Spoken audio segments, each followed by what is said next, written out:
Hello guys, welcome to chapter 1 of The Future of Humanity by Michio Kaku. I would like to start with a quote from astronaut Jong Jong.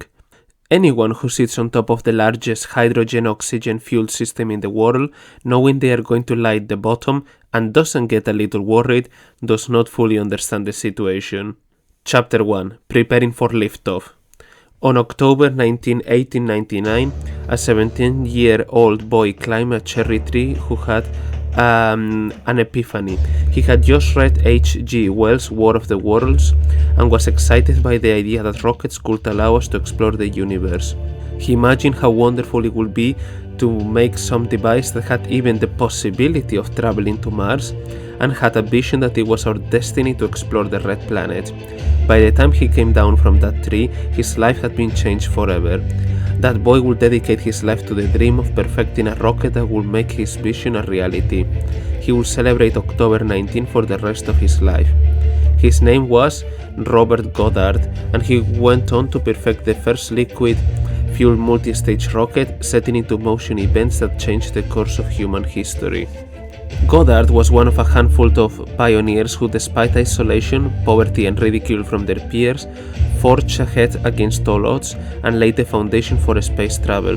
One of the first of these visionaries was the great Russian rocket scientist Konstantin Tsiolkovsky, who mapped out the theoretical basis for space travel and paved the way for Goddard. Tsiolkovsky lived in total poverty, was a recluse, and scrapped by as a school teacher. As a youth, he spent most of his time in the library, devouring science journals, learning Newton's laws of motion and applying them to space travel. His dream was to travel to the moon and Mars. On his own, without the help of the scientific community, he figured out the mathematics, physics, and the mechanics of rockets, and he calculated the escape velocity of the Earth.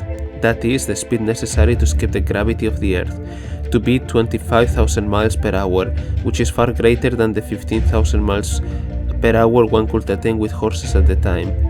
In 1903, he published his famous rocket equation, which allows one to determine the maximum velocity of a rocket given its weight and fuel supply. The equation revealed that the relationship between speed and fuel is exponential. Normally, one might assume that if you want to double the velocity of a rocket, you simply need to double the amount of fuel. Instead, the amount of fuel you need rises exponentially with the change in velocity, so that enormous amounts of fuels are needed to give an extra boost in speed. This exponential relationship made it clear that you will need huge amounts of fuel to leave the Earth. With this formula, Tsiolkovsky was one of the first time able to estimate how much fuel was necessary to go to the moon, long before his vision became a reality. Tsiolkovsky's guiding philosophy was, "The Earth is our cradle, but we cannot be in the cradle forever," and he believed in a philosophy called cosmism, which holds that the future of humanity is to explore outer space. In 1911, he wrote, "To place one's feet on the soil of asteroids, to lift a stone from the moon with your hand, to construct moving stations in ether space, to organize inhabited rings around the Earth, Moon, and Sun, to observe Mars at the distance of several tens of thousands of miles, to descend to its satellites or even to the surface. What could be more incredible?" Although Tsiolkovsky was too poor to convert his mathematical equations into actual models, the next step was taken by Robert Goddard, who actually built the prototypes that one would day be the basis of space travel. Robert Goddard first became interested in science as a child, witnessing the electrification of his hometown. He came to believe that science would revolutionize every aspect of our lives. His father encouraged this interest, buying him a telescope, microscope, and a subscription to Scientific American. First, he began experimenting with kites and balloons. While reading in the library one day, he stumbled across Isaac Newton's celebrated Principia Mathematica and learned the laws of motion. His focus soon became the application of Newton's laws to rocketry. Goddard systematically turned this curiosity into a usable scientific tool by introducing three innovations. First, Goddard experimented with different types of fuels and realized that powder fuel is inefficient. The Chinese had invented gunpowder centuries earlier and used it for rockets, but gunpowder burns unevenly and hence rockets remain mainly toys. His first stroke of brilliance was to replace powder fuel with liquid fuel, which could be precisely controlled so that it burned cleanly and steadily. He built a rocket with two tanks, one containing a fuel, such as alcohol, and the other tank containing an oxidizer, such as liquid oxygen. These liquids were fed by a series of pipes and valves into the firing chamber, creating a carefully controlled explosion that could propel a rocket. Goddard realized that the rocket, as it rose into the sky, its fuel tanks became gradually depleted. His next innovation was to introduce multi-stage rockets that discarded the spent fuel tanks and therefore could shed some dead weight along the way, vastly increasing the range and efficiency. And third, he introduced gyroscopes. Once a gyroscope is sent spinning, its axis always points in the same direction, even if you rotate it. For example, if the axis points towards the North Star, it will continue to point in that direction if you turn it upside down.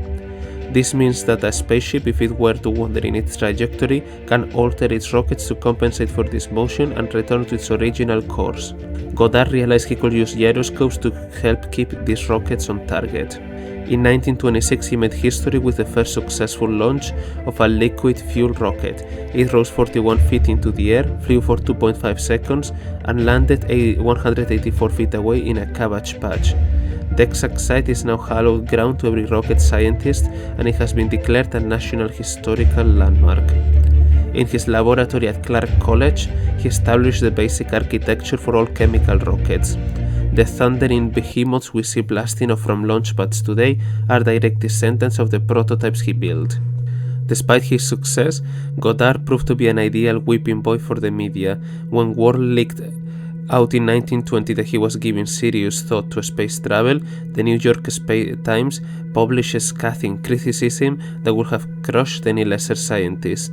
That Professor Goddard, the Times snickered, with his chair in Clark College, does not know the relation of action and reaction and of the need to have something better than a vacuum against which to react. To say that would be absurd. Of course, he only seems to lack the knowledge ladled out daily in high school. And in 1929, after he launched one of his rockets, the local Worcester newspaper ran a degrading headline: Moon rocket misses target by 238,799 miles. Clearly, the Times and others did not understand Newton's laws of motion and incorrectly believed that rockets could not move in the vacuum of outer space. Newton's third law, which states that for every action there is an equal and opposite reaction, governs space travel. This law is known to any child who has ever blown up a balloon, released it, and watched the balloon fly in all directions. The action is the air that suddenly rushes out of the balloon, and the reaction is the forward motion of the balloon itself. Similarly, in a rocket, the action is the hot gas ejected out of one end, while the reaction is the forward motion of the rocket that propels it, even if the vacuum of space. Goddard died in 1945 and did not live long enough to see the apology written by the editors of the New York Times after the Apollo moon landing in 1969. They wrote, "It is now definitely established that a rocket can function in a vacuum as well as in atmosphere. The Time regrets the error." In the first phase of rocketry, we had the dreamers, like Tsiolkovsky, who worked out the physics and mathematics of space travel. In the second phase, we had people like Goddard, who actually built the first prototypes of these rockets. In the third phase, rocket scientists caught the eye of major governments. Werner von Braun would take the sketches, dreams, and models of his predecessors, and with the support of the German government and later the USA, will create gargantuan rockets that will successfully take us into the moon. The most celebrated of all rocket scientists was born an aristocrat. Baron Werner von Braun's father was the German Minister of Agriculture during the Weimar Republic, and his mother could trace her ancestry to the royal houses of France, Denmark, Scotland, and England. Von Braun was an accomplished pianist as a child and even wrote original works of music. At one point, he might have become a renowned musician or composer, but his destiny changed when his mother bought him a telescope. He became fascinated by space. He devoured science fiction and was inspired by the speed records set by rocket-propelled cars. One day when he was 12, he unleashed chaos in the crowded streets of Berlin by attaching a series of fireworks to a toy wagon. He was delighted that it looked like a rocket. However, the police was less impressed. Von Braun was taken into custody but released because of his father's influence, as he recalled fondly years later. "It performed beyond my wildest dreams. The wagon careened crazily about, trailing fire like a comet, when the rockets burned out, ending their sparkling performance with a magnificent thunderclap. The wagon rolled majestically to a halt." Von Braun confessed that he was never good with mathematics, but his drive to perfect rocketry led him to master calculus, Newton's laws, and the mechanics of space travel. As he once told his professor, "I plan to travel to the moon." He became a graduate student in physics and earned his PhD in 1934, but he spent much of his time with the amateur Berlin Rocket Society, an organization that used the spare parts to build and test rockets, on a deserted 300-acre piece of land outside of the city. That year, the society successfully tested a rocket that rose 2 miles into the air. Von Braun might have become a professor of physics at some German university, writing learned articles about astronomy and astronautics. But war was in the air, and all of German society, including the universities, was militarized. Unlike his predecessor, Robert Goddard, who had requested funding from the US military but was turned down, Von Braun got an entirely different reception from the Nazi government. The German Army Ordnance Department, always searching for new weapons of war, noticed Von Braun and offered him generous funding. His work was so sensitive that his PhD thesis was classified by the army and wasn't published until 1960. Von Braun, by all accounts, was apolitical. Rocketry was his passion, and if the government would fund his research, he would accept it. The Nazi Party offered him the dream of a lifetime, directorship of a massive project to build the rocket of the future, with a nearly unlimited budget, employing the cream of German science. Von Braun claimed that being offered membership in the Nazi Party, and even the SS, was a rite of passage for government workers rather than a reflection of his politics. But when you make a deal with the devil always asks for more. Under von Braun's leadership, the scribblings and sketches of Tsiolkovsky and the prototypes of Goddard became the Vengeance Weapon 2 rocket, an advanced weapon of war that terrorized London and Antwerp, blowing up entire city blocks. The V2 was unbelievably powerful. It dwarfed Goddard's rockets, making them look like toys. The V2 stood 46 feet tall and weighed 27,600 pounds. It could travel at a blazing speed of 3,580 miles per hour, and it achieved a maximum altitude of about 60 miles. It hit its targets at 3 times the speed of sound, giving no warning apart from a double cracking noise as it broke the sound barrier. And it had an operational range of 200 miles. Countermeasures were futile since no human could track it or no airplane could catch it. The V2 set a number of world records, shattering all past achievements in terms of speed and range for a rocket. It was the first long-range guided ballistic missile. It was the first rocket to break the sound barrier. And most impressively, it was the first rocket ever to leave the boundary of the atmosphere and enter outer space. The British government was so flummoxed by this advanced weapon that they had no words for it. They invented the story that all these explosions were caused by faulty gas mains. But because the agent of these horrific explosions clearly came from the sky, the public sarcastically referred to them as flying gas pipes. Only after the Nazis announced that a new weapon of war had been unleashed against the British did Winston Churchill finally admit that England had been attacked by rockets. Suddenly it appeared as if the future of Europe and Western civilization itself might hinge upon the work of a small, isolated band of scientists led by von Braun.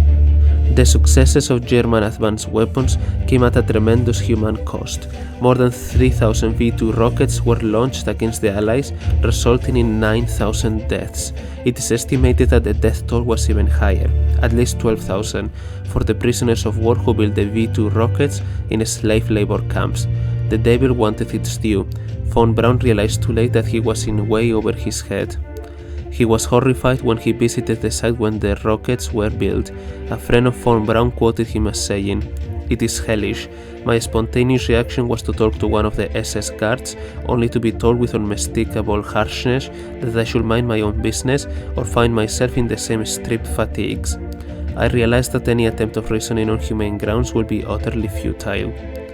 Another colleague, when asked if von Braun had ever criticized these death camps, replied, "If he had done it, in my opinion, he would have been shot on the spot." Von Braun became a pawn of the monster he helped to create. In 1944, when the war effort was in trouble, he got drunk at a party and said that the war was not going well. All that he wanted to do was to work on rocketry.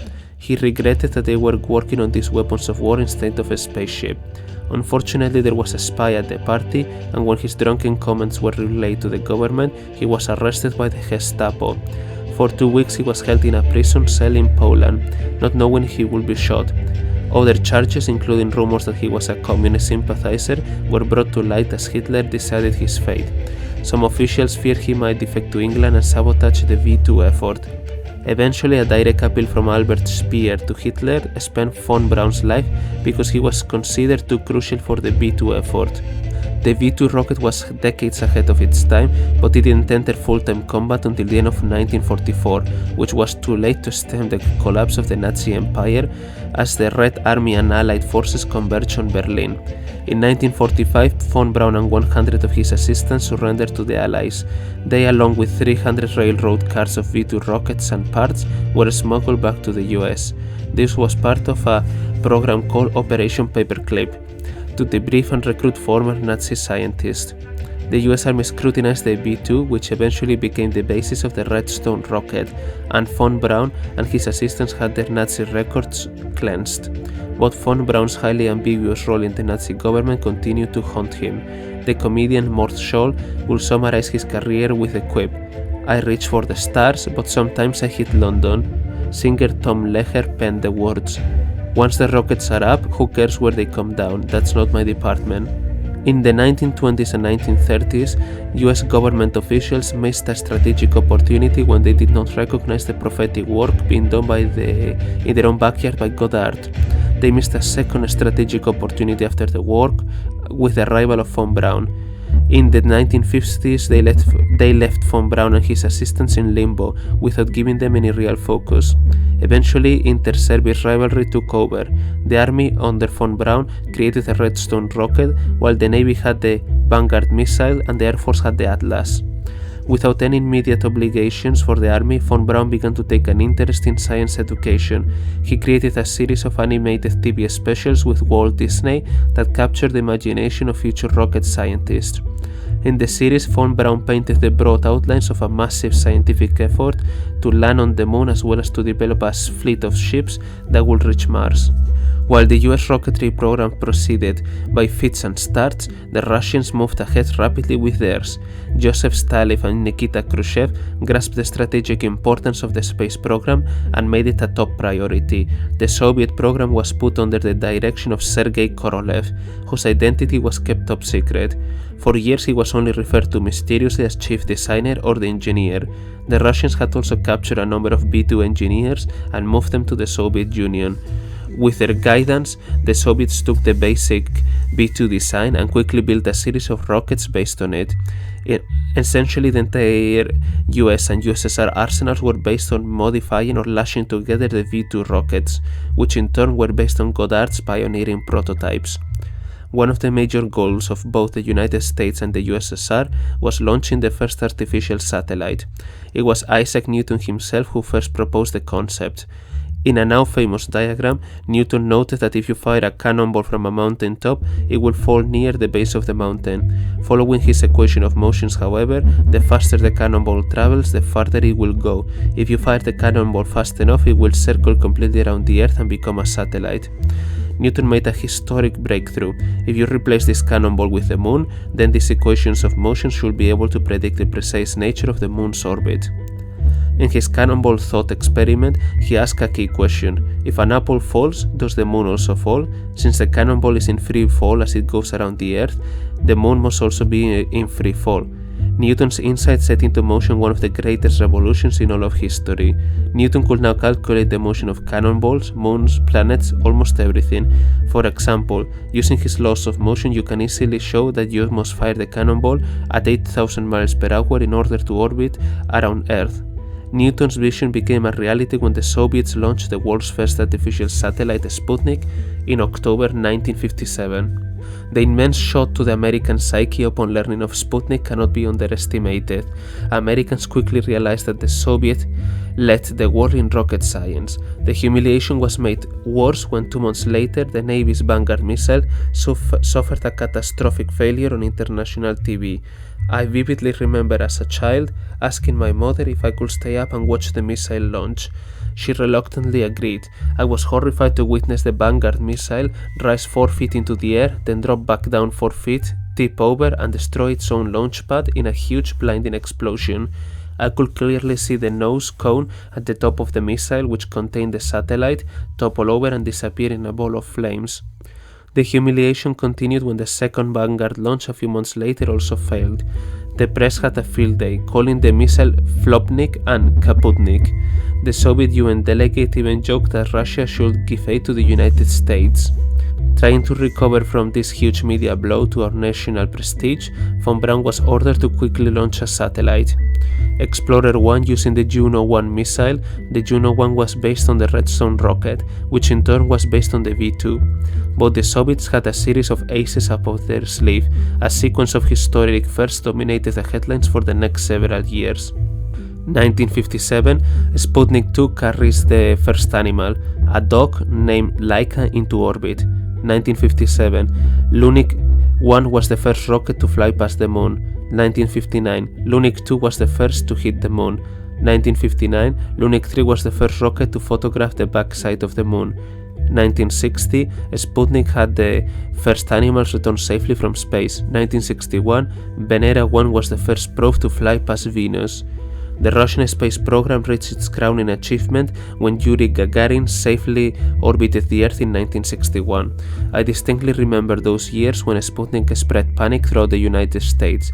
How could a seemingly backward nation, the Soviet Union, suddenly leapfrog ahead of us? Commentators concluded that the root cause of this fiasco was the US education system. American students were falling behind the Soviets. A crash campaign had to be mounted so that money, resources, and media attention could be devoted to producing a new generation of American scientists who could compete with the Russians. Articles at the time declared that Ivan can read, but Johnny cannot. Out of this troubled time came the Sputnik generation, a cohort of students who considered it their national duty to become physicists, chemists, or rocket scientists. Under enormous pressure to let the military wrest control over the US space program from seemingly hapless civilian scientists, President Dwight Eisenhower bravely insisted on continued civilian oversight and created NASA. Then President John F. Kennedy, responding to Gagarin's orbital trip, called for an expedited program to put humans on the moon by the end of the decade. This call galvanized the nation. By 1966, an astounding 5.5% of the US federal budget was going into the lunar program. As always, NASA moved cautiously, perfecting the technology needed to bring a moon landing about in a series of launches. First, there was the one-man craft called Mercury, and then the two-man Gemini, and finally the three-man Apollo. NASA also carefully mastered each step in space travel. First, astronauts left the safety of their spaceships and made the first spacewalks. Then astronauts mastered the complex art of docking their spaceship with another ship. Next, astronauts orbited completely around the moon, but did not land on the surface. Then finally, NASA was ready to launch astronauts directly to the moon. Von Braun was called in to help build the Saturn V, which was going to be their biggest rocket ever built. This rocket was a truly marvelous engineering masterpiece. It stood 60 feet taller than the Statue of Liberty. It could lift a payload of 310,000 pounds into orbit around the Earth. Most important, it could send large payloads past 25,000 miles per hour, which is the escape velocity of the Earth. The possibility of a fatal disaster was ever on the minds of NASA. President Richard Nixon had 2 speeches prepared for his TV announcement of the results of the Apollo 11 mission. One speech was to report that the effort was a failure and that American astronauts had died on the moon. This scenario actually came very close to happening. In the final seconds before the lunar module was to land, computer alarms went off inside the capsule. Neil Armstrong manually took control of the spacecraft and gently landed it on the moon. Analysis later showed that they had only 50 seconds of fuel left. The capsule might have crashed. Fortunately, on July 20, 1969, President Nixon was able to deliver the other speech, congratulating our astronauts for their successful landing. Even today, the Saturn V is the only rocket ever to carry humans beyond near-Earth orbit. Surprisingly, it performed flawlessly. A total of 15 Saturn rockets were built, and 13 were flown, without a mishap. Altogether, the Saturn V sent 24 astronauts to either land or fly by the moon, from December 1968 to December 1972, and the Apollo astronauts were rightly hailed as heroes who had restored our national reputation. The Russians were also heavily involved in the race to the moon. However, they ran into a number of difficulties. Korolev, who had directed the Soviet rocket program, died in 1966, and there were 4 failures of the N-1 rocket, which was to take Russian astronauts to the moon. But perhaps most decisive was the fact that the Soviet economy, already stretched by the Cold War, could not compete with the US economy, which was more than twice its size. I remember the moment that Neil Armstrong and Buzz Aldrin set foot on the moon. It was July 1969, and I was in the US Army, training with the infantry at Fort Lewis, Washington, and wondering if I could be sent to fight in Vietnam. It was thrilling to know that history was being made right before our eyes, but it was also disconcerting to know that if I died on the battlefield, I would not be able to share my memories of the historic moon landing with my future children. After the last launch of the Saturn V in 1972, the American public began to be consumed with other matters. The war on poverty was in full swing, and the Vietnam War was devouring more and more money and lives. Going to the moon seemed like a luxury when Americans were starving next door or dying abroad. The astronomical cost of the space program was unsustainable. Plans were made for the post-Apollo era. Several programs were on the table. One prioritized sending unmanned rockets into space, an effort led by the military, commercial and scientific groups that were less interested in heroics and more interested in valuable payloads. Another proposal emphasized sending humans into space. The harsh reality was that it was always easier to get Congress and the taxpayers to fund astronauts into space, rather than some nameless space probe. As one congressman summed up, "No Buck Rogers, no bucks." Both groups wanted quick and cheap access to outer space rather than costly missions that were years apart, but the end result was a strange hybrid that pleased no one. Astronauts would be sent along with freight and cargo. The compromise took the form of the Space Shuttle, which began operating in 1981. This craft was an engineering marvel that exploited all the lessons and advanced technologies developed over the past decades. It was capable of sending 60,000 pounds of payload into orbit and then docking with the International Space Station. Unlike the Apollo space modules, which were retired after each flight, the Space Shuttle was designed to be partially reusable. It was capable of sending 7 astronauts into space and then flying them back home like an airplane. As a result, the space travel gradually started to seem routine. Americans became accustomed to seeing astronauts waving at us from their latest visit to the ISS, which itself was a compromise between the many nations paying the bills. Over time, problems emerged with the Space Shuttle. For one, although the shuttle was designed to save money, costs nevertheless began to soar, so that launch consumed about $1 billion. Sending anything into near-Earth orbit on the shuttle cost roughly $40,000 per pound, which was about 4 times the cost of other delivery systems. Companies complained that it was much cheaper to send their satellites using conventional rockets. Secondly, flights took place infrequently, with many months between launches. Even the US Air Force was frustrated by these limitations and eventually cancelled some of its space shuttle launches in favor of other options. Physicist Freeman Dyson of the Institute for Advanced Study in Princeton, New Jersey, has his own thoughts on why the space shuttle failed to live up to the expectations. When we look at the history of the railroad, we see that it initially started as a carrier for all goods, including humans and commercial products. The commercial side and consumer side of the industry each had their own distinct priorities and concerns, and they eventually split apart, increasing efficiency and lowering costs. The space shuttle, however, never made this split and remained a cross between commercial and consumer interests. Instead of being everything to everyone, it became nothing to nobody, especially with its cost overrunning and the flight delays. And matters worsened after the Challenger and Columbia tragedies, which cost the lives of 14 brave astronauts. These disasters weakened public, private, and government support for the space program. As physicists James and Gregory Benford wrote, Congress came to see NASA primarily as a jobs program, not an exploratory agency.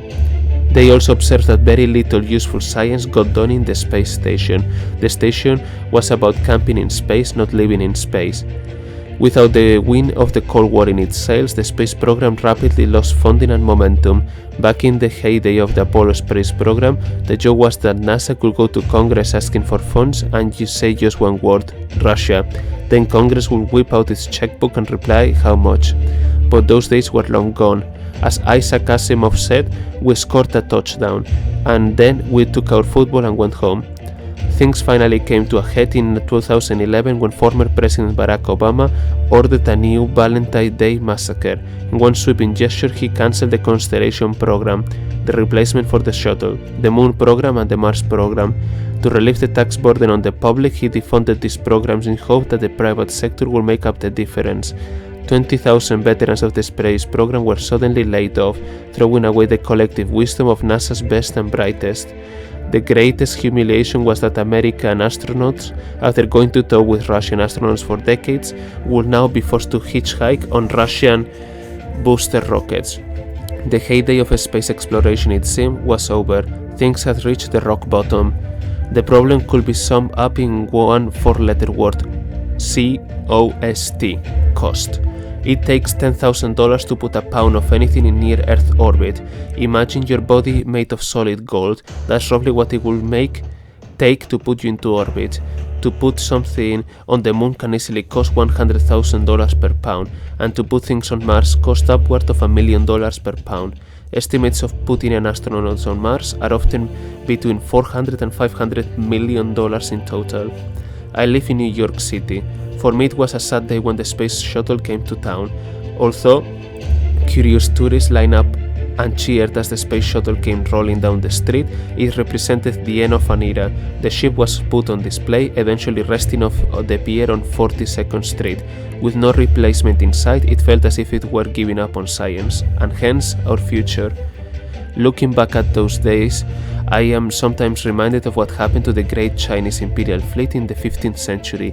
Back then, the Chinese were the undisputed leaders in science and exploration. They invented gunpowder, the compass, and the printing press. They were unparalleled in military power and technology. Meanwhile, medieval Europe was racked by religious wars and mired by inquisitions, witch trials, and superstition, and great scientists and visionaries like Giordano Bruno and Galileo were often either born alive or placed under house arrest, their works banned. Europe at the time was a net importer of technology, not a source of innovation. The Chinese emperor launched under the command of Admiral Zheng He the most ambitious naval expedition of all time, with 28,000 sailors on a fleet of 317 huge ships, each one 5 times longer than the ship of Columbus. The world will not see anything like it for another 400 years, not once but 7 times. From 1405 to 1433, Admiral Zheng He sailed across the known world, around Southeast Asia and past the Middle East, eventually ending up in East Africa.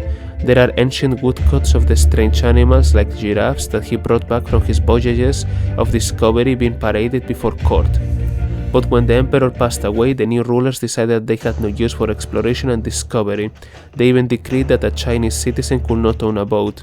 The fleet itself was left to rot or allowed to burn, and records of Admiral Zheng He's great accomplishment were suppressed. Succeeding emperors effectively cut off contact between China and the rest of the world. China turned inward with disastrous results, eventually leading to decay, total collapse, chaos, civil war, and revolution. I sometimes think about how easy it is for a nation to slip into complacency and ruin after decades of basking in the sun. Science is the engine of prosperity. Nations that turn their backs on science and technology eventually enter a downward spiral. The US space program similarly fell into decline, but now the political and economic circumstances are changing. A new cast of characters is taking center stage. Daring astronauts are being replaced by dashing billionaire entrepreneurs. New ideas, new energy, and new funding are driving this renaissance. But can this combination of private funds and government financing pave the way to the heavens?